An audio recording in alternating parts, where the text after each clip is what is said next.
first, live, local. This is Fox 12 Now. Hello everyone, this is Fox 12 Now. I'm Greg Nibbler. Thank you very much for joining us. We are live streaming here throughout the afternoon on the Fox 12 Oregon YouTube channel, website, and of course on the apps. And we cover a wide range of topics. Right now, though, we are talking about something that's not happening here in the Northwest, but in the Southeast here in the United States, and that is Hurricane Helene. It has ripped through Florida, through Georgia, North Carolina, and Tennessee, among a number of other places. And it's causing extensive damage along the way. We're still assessing what that is. There are still a lot of assessments coming in on how many people have lost their lives. And we don't have all of those numbers for you right now, but what we do have is Kyle Cutten, who's joining us right now from Florida. Kyle is part of Tornado Tacklers. Kyle is a storm chaser. Kyle and I are actually both from the same hometown, from Monmouth, Oregon, Monmouth Independence. And amazing, our careers have come back to this point. But, you know, Kyle has been chasing storms for years and years and down there helping people, rescuing people. And you were there in the middle of all of this when Hurricane Helene made landfall. And Kyle, can you walk us through this? I mean, you were there, you saw everything. Can you just give us a bit of a timeline on what you went through here?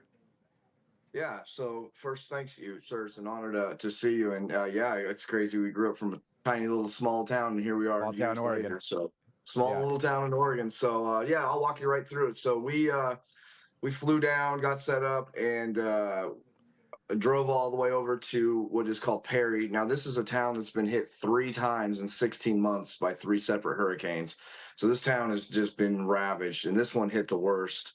We got there right at about 7 o'clock, and landfall was about 8:30. It was brutal. The town, we watched it pretty much just get shredded, and we assisted in rescues when we could, and it was just about documenting and getting people the word out and helping as much as we could. Yeah, getting people out there. And I know we've got a number of videos too that you sent in from where you were at. I don't even know where to start to begin to go through these, but to give people, you know, an idea of what they're looking at here. So I know this is the Cedar Key. It looks like that Cedar Park. You can see those floodwaters coming in. I mean, what can you tell us about what we're seeing here? So this particular video, we're 5.5 miles from the actual key. So to give you an idea how deep the flooding still was, and it took us 6.5 hours to drive there. That's normally about an hour and 40-minute drive from where we were. So to give you an idea, we went through thousands of downed trees just along the entire route. Some little, some giant 100-foot trees. We helped crews assist in cutting them up and getting them off. But what you're seeing there is the beginning of the rescue. There was 50 to 60 people trapped on their roofs through the night. So we got all the way to that point. Yeah, it was a scary one for those folks. No, I mean, you've been through a number of these. Might be a different video here. You know, there's as we're going through these. So please, everybody watching, you know, share with me because there's so many different things showing here. So when you're talking about a rescue of 50 to 60 people, is that something that you have typically seen during these types of events, these hurricanes that you've been down there for? No, that's the largest rescue that I've personally been a part of. The most of the time they evacuate, and each hurricane's like a fingerprint. It's different, but this one was 3 times the size of Hurricane Ian. It moved at a rate of 24 to 25 miles an hour, which is speeding down the highway for a hurricane. Usually they come in 3, 4, 5, 6, maybe 10 miles an hour. This thing unloaded so much wind, so much water, and at a rate that people, it overcame every area, as you've seen today from the damage photos that have come about.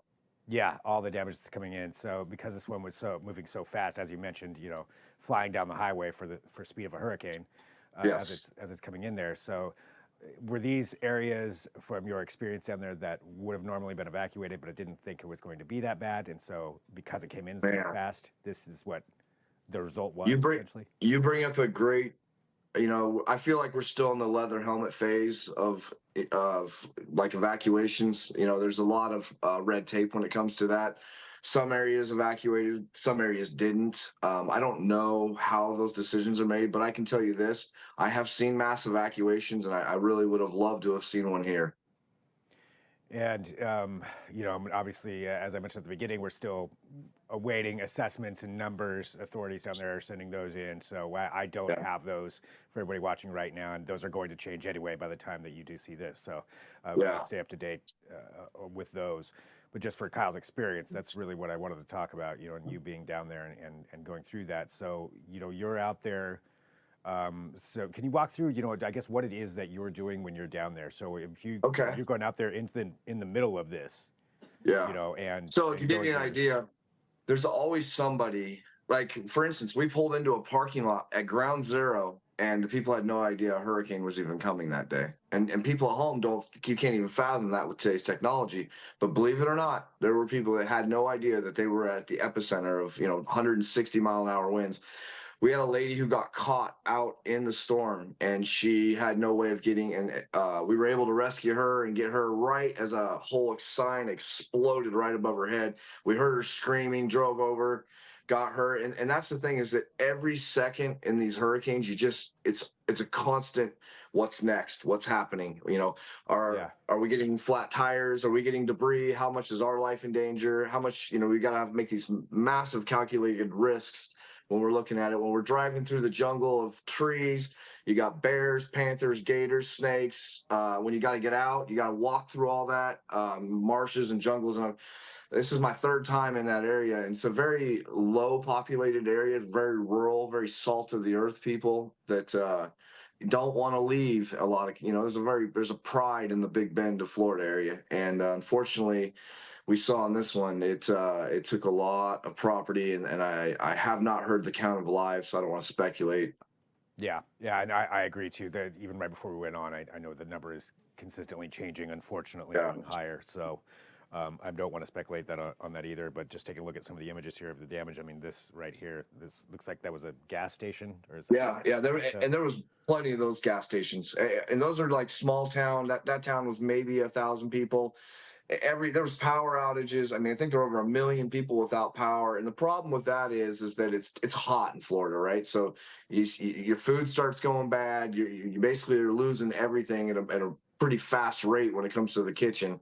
And it gets dire real quick. I can tell you that there's a palpable, those people need help is what I can tell you. I can only imagine. I mean, there's right there. It looks like a structure of some kind. Yeah, that was a shed that we saw, actually a dozen of those flipped. Give you an idea, there was an unmanned drone that was said to have gone into it and got wind speeds of 158.1 miles an hour, which would technically make it a Cat 5 hurricane. Now, I know there's a lot of politics on where the numbers fall. Sometimes it can take months, even years, for hurricanes to be reclassified.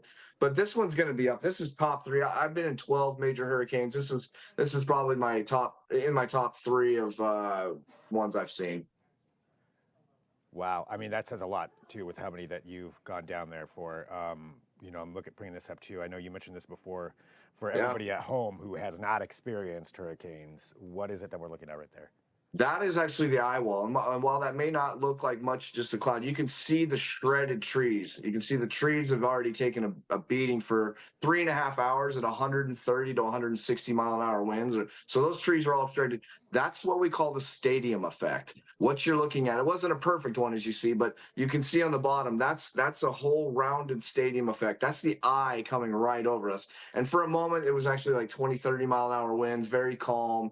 It's a surreal moment when the eye comes over you, because you've been just getting beat up for 6 to 8 to 9 hours of just 100-plus-mile-an-hour winds. And people got to understand, these are consistent winds. And as you and we grew up at the Oregon coast, it makes that look like 3 times that is a hurricane. The worst day at the Oregon coast, times that by 3. Yeah, and then that's what you get in these hurricanes. Yeah, I mean, and you're right. Yeah, I can't really imagine here because we don't experience that. For going through that, you know, talking about that experience going through the eye of a hurricane, so you mentioned that, you know, the wind slows down, so it's 20, 30-mile-an-hour winds going through. What does it feel like when that's happening, when it's going over you? Well, there's just a moment of like a hurricane. So we chase all over the United States. I have a whole team of chasers. We chase hurricanes, tornadoes, fires, lava, you know. When we're in a hurricane, it's a marathon. We're you know, we went 36 hours straight in that. And so you get this moment of just, I don't want to say relaxation, but it's like for just a second, about 20 minutes, 30 minutes. But then what happens is, you know, you have the south eyewall, or the south side of the storm coming. And sometimes you get the worst winds. And unfortunately, what happens is it's short lived because locals start coming out of their houses thinking, oh, it's past. And what they don't know is here comes the south side. And sometimes we see stronger winds and the damage even double. So it's a tough one. It's just a moment of clarity, and then it's right back to just brutality. Well, thank you for sharing, you know, the footage and the things that you have here just from this and what you've been doing down there and helping to rescue those people. And you know, you mentioned that you've been chasing hurricanes and storms and tornadoes and fires and I don't know what else. I mean, so many Yeah, different yeah. things. So can you tell everybody just about that and about your organization and Sure, how they can sure. follow Thank along you. with all the things that you do? Well, okay, so Tornado Tacklers is a group of storm chasers that I'm the founder of, but we're all partners in this, and that's on Facebook and YouTube. Tornado Tacklers, just like a football tackle. And you know, honestly, Greg, I uh, I moved to Kansas. I bought a ranch and thought I was going to see nobody the rest of my life, step off the grid. I had one video go viral, and my life overnight changed. And then I went down into the hurricane.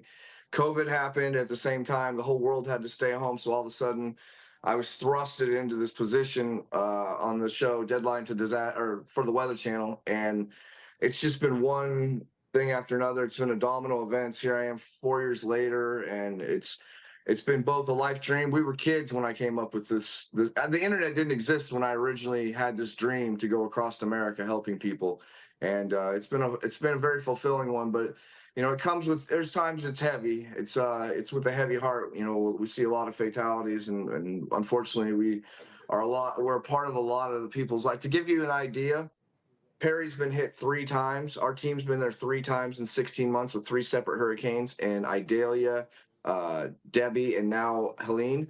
Houma, Louisiana, we've been to that one twice, and Hurricanes Ida and then Francine just a few weeks ago. Dawson Springs, Kentucky was hit by the Quad State tornado, by a legendary tornado in 2011. We were on the same exact storm, a tornado again last year. The same spot got hit. The same people, where I'm going with this, the same people have now become accustomed to coming back to our page because we're putting ourselves like rodeo clowns right in front of these storms right up to the very end. So that's what we do. That's who we are. And I'm gratefully appreciative for you giving me the time to share this with people. Well, I appreciate you too, Kyle. Well, thank you for having some time to talk about all this that you're doing. I mean, I'm here in a studio outside of in Beaverton, Oregon. Yeah, you were down there in the middle of all that. So thanks for going down there and helping people as you mentioned and Thank you. following along with that. And everybody can follow along with Tornado Tacklers and what you guys do. So Kyle, thank you for joining us. I appreciate it. I can only imagine Yes, that you're sir. pretty exhausted. So. At 36 hours, I'm going to get some sleep. But sir, you know you can. I'm not a hard guy to find. It's great talking to you. It's great seeing you. It's been a hot minute, and thank you again. Yeah, thank you, Kyle. And thank you to everybody, too, who's tuning in. Again, this is Fox 12 Now, so we're live streaming here out of the Fox 12 Oregon newsroom, and we cover a wide range of topics, and sometimes it's stuff that's really important that's happening all over the country or the world. And this opportunity to have Kyle join us here for this segment. So really appreciate Kyle and everybody out there who is down there dealing with all this. Please stay safe. Obviously, we'll update info at kptv.com when we know, but we're awaiting on authorities' information on that as well as far as how everybody is doing down there. But just stay safe. Thanks for joining us. We'll be back soon. I'm Greg Nibbler. This is Fox 12 Now.